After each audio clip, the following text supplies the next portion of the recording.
What's up, guys? This is Neil Orfield at PlayerQDFS on Twitter. I am going to go through how I use Fantasy Cruncher for Showdown slates. In particular, this one I'm going to be focusing on the upcoming Super Bowl slate. I'm just going to show you how I set things up. Right now, I'm going to start by showing you how I would use Fantasy Cruncher if I were going to be doing a smaller slate. So not a huge GPP, just a smaller GPP, kind of show you the basic settings, and I'll start doing that now. Okay, so right away, first thing I do, make sure I'm on the right slate. Super Bowl is the only option right now, so we know already we're on the right slate.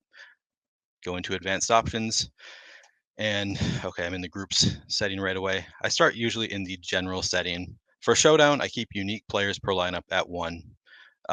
Salary, this is something I'll adjust later when we are discussing large field GPPs. For now, I'm just going to leave it blank, allow it to use all of the 50,000 salary because we don't really need to get too unique in smaller field contests.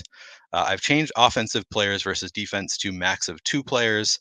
This is something that I'm not that confident in what you should be doing here on a small slate. Honestly, I only really play the largest field GPPs. On large field GPPs, I actually changed this to 5 players. I'll do that later, but you probably don't need to get that crazy on a smaller slate. When you're playing against 100,000 people, you probably don't need to be playing a defense against an onslaught. So I think 2 players seems about right to me. For now, I'm going to keep 100% exposure to all players universally in this setting. And then randomness, I've just set to 10%. I think that in the smaller field, you don't need to get too crazy with your randomness. You can kind of just use the projections. Maybe it helps to have a little bit of randomness so you're not just using only the top projected lineups. But I think 10% seems about right for a smaller contest. And I changed the minimum projection included in calculation down to 2. Now, this varies for me slate by slate. Oftentimes in the largest field GPPs, I leave it at 3, and then I just adjust projections up to 3 for players that I want to include in my player pool if they're not already above the 3-point projection. I think in this case, for a smaller field, I'm not going to be adjusting projections at all. I'm just going to use the projections that Awesemo has in there. And I'm just going to lower this so that I can get a lineup that includes players that might not have huge projections, but allow you to get to better lineups with higher projected players overall. The only other tab that I adjust in the advanced settings when I'm doing this for Showdown in particular is the group setting. I don't do projections. I don't change projections. I don't use position stacks. I don't use team stacks. The only other setting I change is groups. And I've already set up a few groups here. I haven't filled them all in. I filled in the top one, Stafford, captain. So what I did is I selected Matthew Stafford as the key player, Matthew Stafford in the captain spot as a key player down here. And then I went through and I added several of his pass catchers, and I gave them little boosts. So in this case, with a player like Matthew Stafford, I'm going to want some pass catchers. So I did not click the only apply plus minus adjustments. Sometimes you can do that if you have a player like Lamar Jackson, somebody who's going to rush a lot, who could potentially get there without without any of his receivers getting there. More likely, I'm going to use that if I have a non-quarterback player in the captain spot. I actually use that pretty frequently. The only apply plus minus adjustments. When you don't click that box now, it's going to require, if I have Matthew Stafford in the captain spot, at least one of these players that I've selected below is going to be in the lineup. So in this case, I have given little boosts to all of the pass catchers that I want in there. And in this case, I didn't include any running backs. In a larger field GPP, I'll probably add in maybe Cam Akers, because although Cam Akers doesn't catch the ball a lot, it is a way to get unique. A lot of people won't be counting on Matthew Stafford passing to Cam Akers.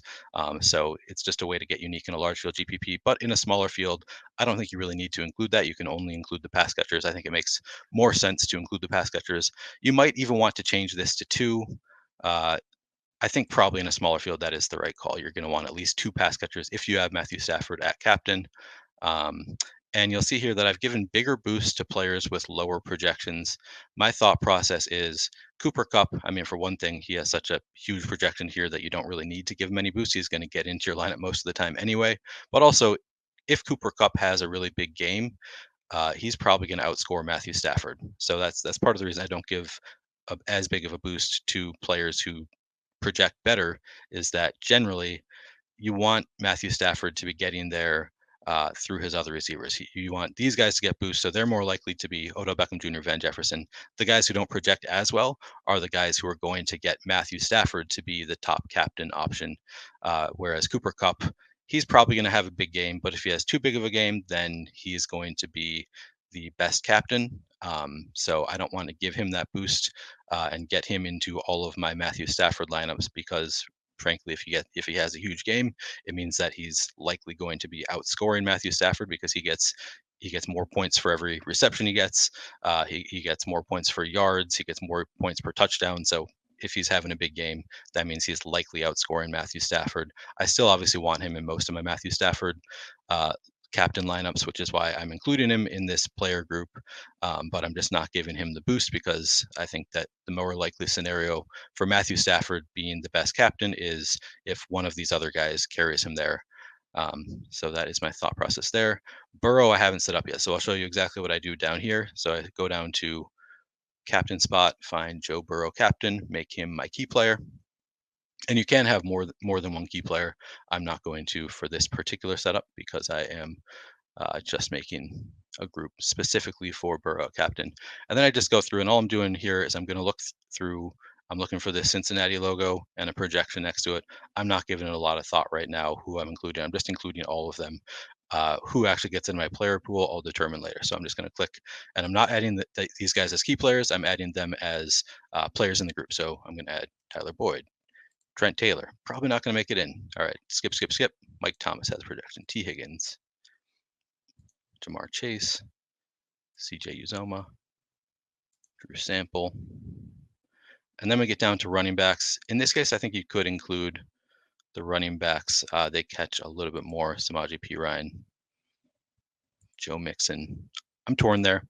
As you can see, none of this is set in stone. It's really more of an art than a science for me. I'm thinking through every slate differently. I hadn't even decided before doing this video if I'm going to be including Samaje Perine and Joe Mixon in this group. It might make sense to only include Samaje Perine because he is more of the pass catching back, but Joe Mixon has been involved in the passing game a lot more recently. So I think I'm going to include both of them. And once again, I'm going to change this to at least 2 players. Joe Burrow is not a great rusher. So I'm going to include, if Joe Burrow is the captain, I want at least 2 of his pass catchers to come along. And in this case, none of these guys project out nearly as well as Cooper Kupp. So in this case, I'm going to give boost to everybody. And 12 points is about what I've been using for the lower end players. The guys who project really well, T. Higgins already projects really well, so I'm going to give him slightly of a lesser boost. Jamar Chase. Now, you might sometimes want Jamar Chase instead of Cooper Kupp. Even giving him this 12-point boost isn't going to make his projection higher than Cooper Kupp, so you're still going to get Kupp in your lineups by default. But in this case, sometimes if the salary dictates, then you'll get Jamar Chase in more of your Joe Burrow lineup. So I like to give him a little boost there to get him over that Cooper Kupp number. I'll give a boost to Uzoma, and even these guys. Usually running backs, I don't give quite as high of a boost as I do to the other pass catchers. I'll just give a slight boost to guys like Perine and Mixon. Maybe I'll give an 8-point boost to Perine. So this is about what I'm going to do for Burrow. And then Stafford in the flex spot. When I have Stafford in the flex spot, I'm still going to want to make sure that I have at least 1 pass catcher with him. I don't think you need to have 2 pass catchers necessarily if you have Stafford in the flex spot. So I'm going to go through and do the same thing. I'm looking through here, LA Rams, who have projections.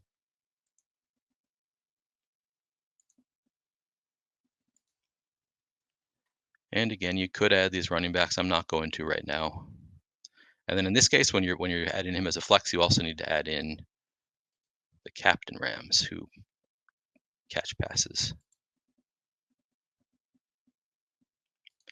And this is important because oftentimes if you have Cooper Kupp or Tyler Higbee, Kendall Bland, whoever else is going to be the pass catcher in the captain spot, oftentimes you don't want more than 1 pass catcher. You don't want any other pass catchers with them necessarily, because presumably if the pass catcher is going to be in the captain spot, that means that they're getting most of the volume. So it's kind of negative correlation with the other pass catchers in the lineup. So in this case, it is important. I'm not going to include that Stafford needs to have at least two. I'm just going to leave him as at least one player from this group. And generally, if I'm giving anybody boosts from this group, it would be the captains. I'm not going to bother with that right now. I wouldn't give a huge boost to anybody anyway. I just want to make sure that if I have Matthew Stafford in my lineup, I want to have at least one of his pass catchers in there with him. And then same thing with Joe Burrow.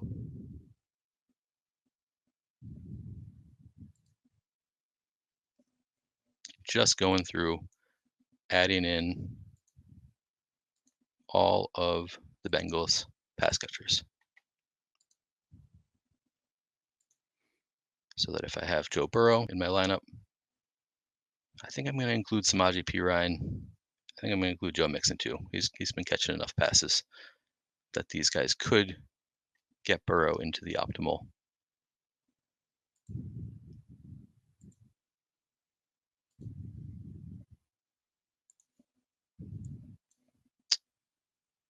Zoma, sample,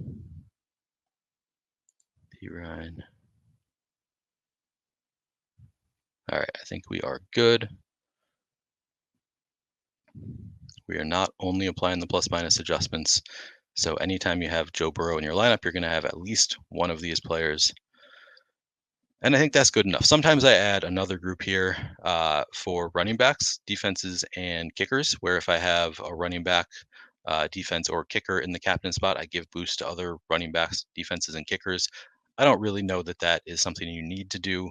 I go back and forth on whether I include that in my groups. It's kind of a case by case thing for me. And I think with these teams, I'm not going to include a boost. I think there's a possibility that Joe Mixon has a big game and none of the other running backs, and he could still be the captain without needing to include a defense or a running back or a kicker in the team. I think it could be a high scoring game where Joe Mixon still scores a lot of points. So in this case, I'm not going to make any other groups. I'm just going to stick with these four groups for now, making sure that my quarterbacks are correlated if they're in my lineups. And that's really all I am doing right now in the advanced settings. I don't even know that you need to save this, but I always do. Yeah, I think that's all we need to do. Now I'll show you how I adjust things here. I'm going to tell you that our sponsor today is No House Advantage. No House Advantage is bringing you a different way to enjoy DFS with player prop contests. It's 100% peer-to-peer to help level the playing field. Over 500 player props are offered, and all new users get a $25 deposit bonus with promo code Awesemo, AWESEMO. You have mass entry capability, you have big prize pools, and you can beat your friends, not the house. Use Awesemo's No House Advantage projections and optimal lineup tool to help you take down big prizes. You can download it in the App Store or play on nohouseadvantage.com. Going back to DraftKings. So right now I have every player's exposure set to 100. One thing that I like to do is adjust the captain specifically. So you click the captain tab, and if you click up here at the top, exposure percentages. Now, depending on the slate, you might want to have 100% of a captain. If you just run, here, I'll actually do that first. I'm just going to run 50 lineups, use my projections, and crunch.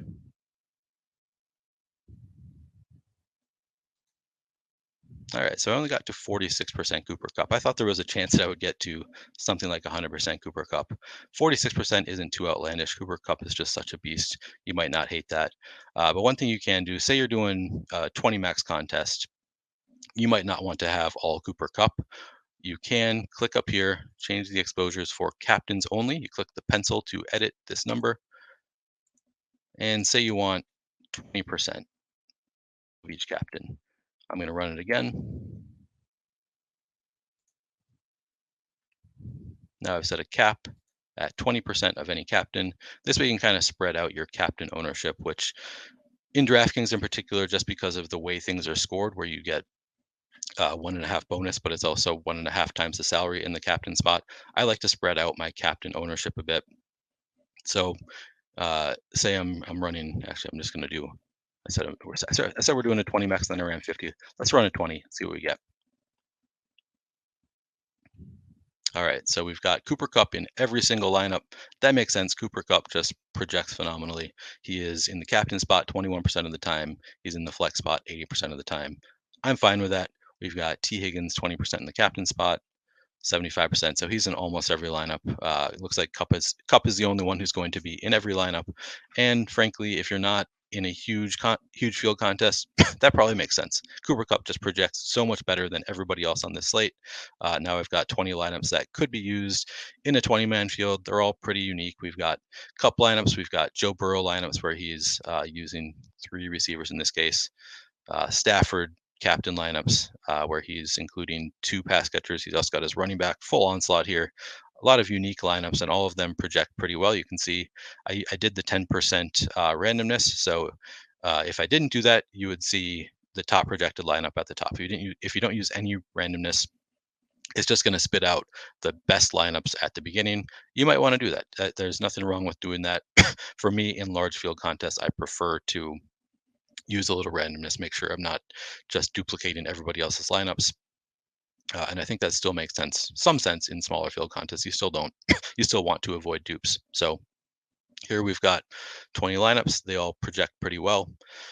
But this isn't really my bread and butter. My bread and butter is the large field contest. So now I'll go back and show you exactly how I set things up within the advanced settings for large field contests. Now here's where things get a little bit different. I still keep this one unique player, 5 players max per team. I always adjust in the largest field contest. I set a cap on my salary, and it changes slate to slate. I've set it as low as something like 40,000 on the.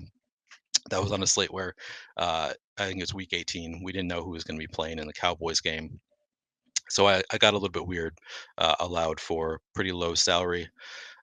Usually, it's somewhere I leave 1 to 3,000 on the table. Uh, I'm going to set it at 49,000 here just as a starting point. So now the max any of my lineups are going to use is 49,000. Offensive players versus defense.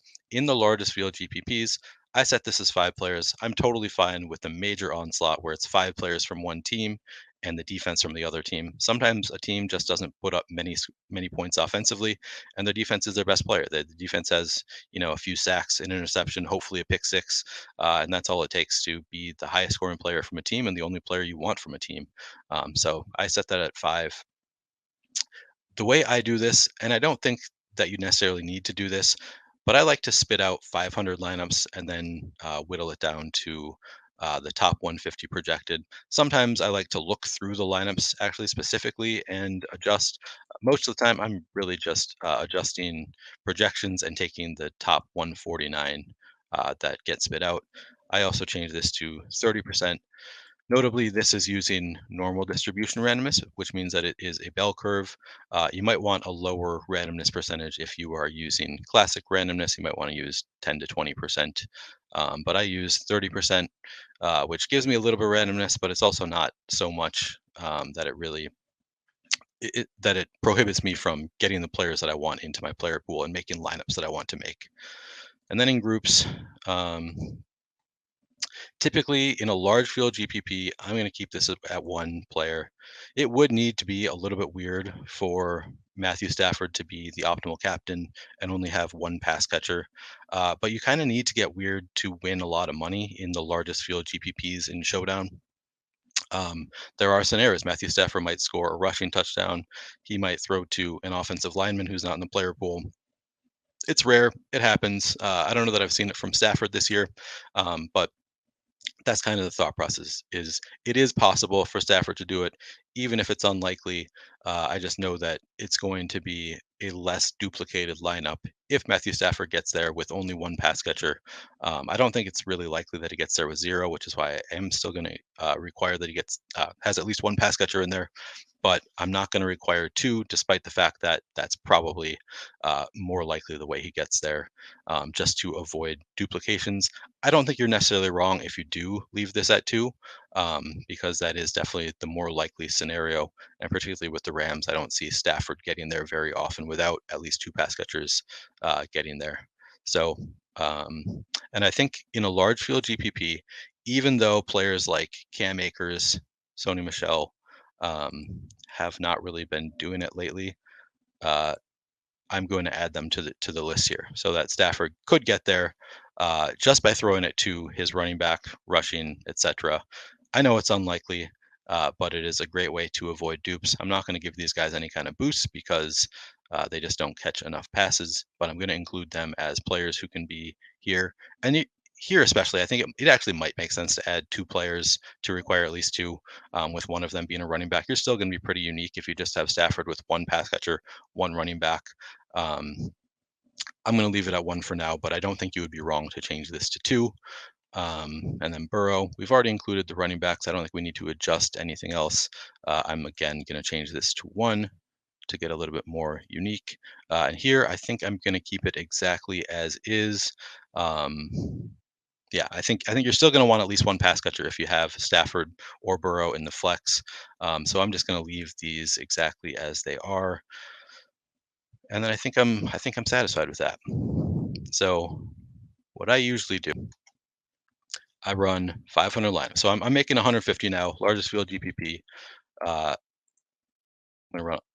Okay, it's only this happens occasionally. Okay, it means that I need to raise some projections slightly to get above that 2 point floor. Now I'm gonna be checking to make sure I don't get a ton of Chris Evans later on, because I don't think I really want him in my lineups. It'd be pretty unlikely for him to get there. Okay, Ben Skowronek is somebody that I have a little bit of interest in, kind of depending on Van Jefferson's status and Tyler Higbee's status. So I'll give him a little bit of a boost.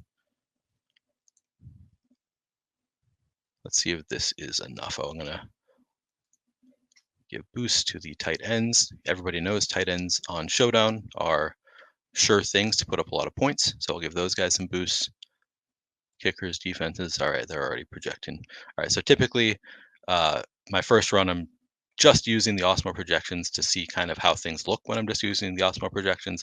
I only changed the projections slightly here because it wasn't getting to enough lineups, and the reason is because I have that 2 point minimum per player, so I wasn't getting players that are projected for under 2 points, and if I didn't, then I ran into an issue creating 500 lineups. So I just gave little boosts to see where we get.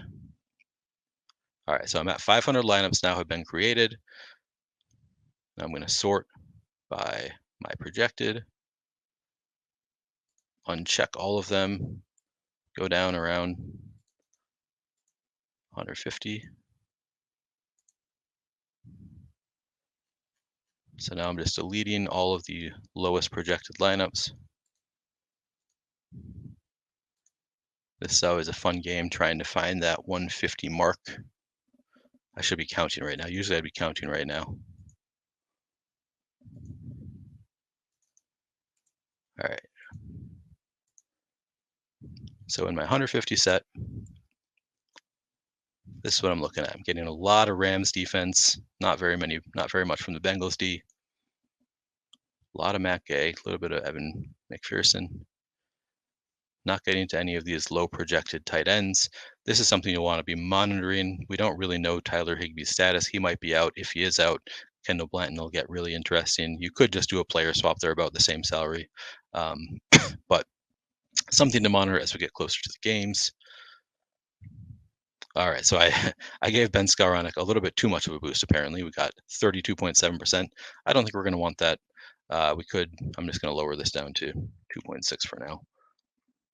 I think I'm going to have interest in Van Jefferson. He's only projected for 18.5% ownership. He's a guy who has a big ceiling if he is healthy. So he's somebody that I'll give projection boost to later on. But for now, I'm just kind of showing you what I got based on these changes. I'm probably not going to want Chris Evans. One thing that you could do is just lower the minimum projection to make sure you get the lineups that you want, so you don't have to give huge boosts like this. Not that's a particularly huge boost, but it is enough of a boost that we got more of him than I probably want. And then in the captain spot, so in this case, I had the exposures for captain set at 30. I should have changed this before I ran that crunch. Typically, I change this to 10%. So everybody else, all the other positions I have at 30% exposure when I'm running that crunch. The captain spot, I usually change in DraftKings to 10%, just because I like having a wide range of captains. I think it's worth noting that if you get weird enough a captain, if you have CJ Uzoma, like Richie Green did when he split the millie, you probably don't need to leave much salary on the table because not many people are going to have CJ Uzoma. I don't always make those adjustments. In fact, I usually don't. I still leave the same salary cap when I'm using weird captains. But I think that's something that you can do. It makes sense to do if you're getting weird in other ways. You don't necessarily need to leave a ton of money on the table. But for this exercise, I'm just going to show you. Okay, I'm at 10% now in the captain spot. Every other spot, 30% exposure for the 500 lineups that I spit out. So I'm going to have across those 500 lineups. That means that the most I can get of any captain is 50. So Cooper Kupp, say he projects for 100 points. The most I'm going to have in my 150 set is still going to be 50. I'll probably have 50 if he actually projected that well, but that's the most I'll get to. And then in the wide receiver spot, Cooper Kupp, since I have it at 30% of 500 is 150. So I will have in my 500 set 150 different lineups with Cooper Kupp.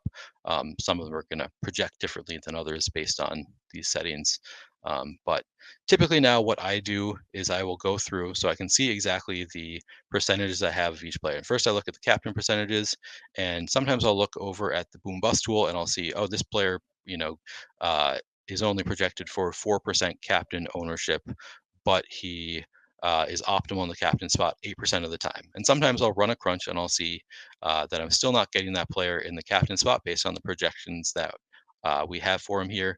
And I will do two things. I'll adjust the projection for that player, and I will also adjust this. So I have 10% for every player here. Jamar Chase might be a player I haven't actually looked at it who it's going to be, but say for example he's projected for 4% captain ownership, but he's optimal 8% of the time. I'm going to change this to 20%. So this is in the captain spot. Now I can get up to 100 Jamar Chase captain lineups in my 500 set. And then I'd also go over here. I'm not getting to a ton of. I had less than 1% Jamar Chase. I've got 30% here. I might be okay with a 30%, but I'll still give him a slight boost. Um, but I go through and I find players like that. I identify players who I want more of in the captain spot, and I will adjust their exposures here. And I do it pretty gradually. I sometimes I run over 20 crunches while I'm doing this. Not always. It's rare that I run over 20, but sometimes I do. I kind of am nitpicky as I'm looking through all of the numbers. I look at the boom bust tool to adjust, and I will adjust different players who I think have high ceilings. T. Higgins, 16%. I'm probably happy with that. Joe Mixon, I'm getting to none of. I'll probably want some Joe Mixon captain lineups. But then in addition to changing those numbers, I'll go through here and I will adjust the projections. That's not something that you necessarily want to do if you are not an experienced player. I've been playing DFS pretty seriously since around 2013. So I'm a pretty serious player. I've been doing this a long time. I kind of know what I'm looking for, who I want in the captain spot, what, the exposures that I want of different players. So I feel pretty comfortable in adjusting projections, but it's not something that I would do if you are a beginner. And I'm not going to go through that many crunches now. I'm going to stop here, leave you with this, but that's just the way I do it. I'll go through now and I will adjust projections slightly, see that, oh, I'm not getting any Joe Mixon, so I'll adjust him gradually. My guess is I'm going to want to adjust him a little bit more than 1 point, given that I'm only getting 1.3% of him here. But that's it. It's an art. It's not a science. I just go through. I look at the boom bust tool to make these decisions, and I adjust projections slightly. But if you are not an experienced player, it's not something that I would necessarily recommend doing. More often than not, the projections that we have here are going to be better, more accurate than the changes that I'm making. But it's one way to get unique. It's something that I like to do. I know that I'm going to want more Van Jefferson as a guy with a high floor, but you can kind of see what I'm doing here. Just adjusting as I go, and I'll run several crunches, and I will keep adjusting my projections for players as I go. But for now, this stream is getting a little bit long, so I am going to stop here. Thanks for watching. If you'd like to share how you use Fantasy Cruncher, this is the way that I use it is certainly not perfect. It's a way that I have had some success with this year, but I'm always adjusting. So if you have ideas for ways that you would like to change things that you do, some suggestions that you have, or things that you'd like to try out, I'd love to hear them. Comment on the video below, and I would love to talk about it more. Thanks for watching.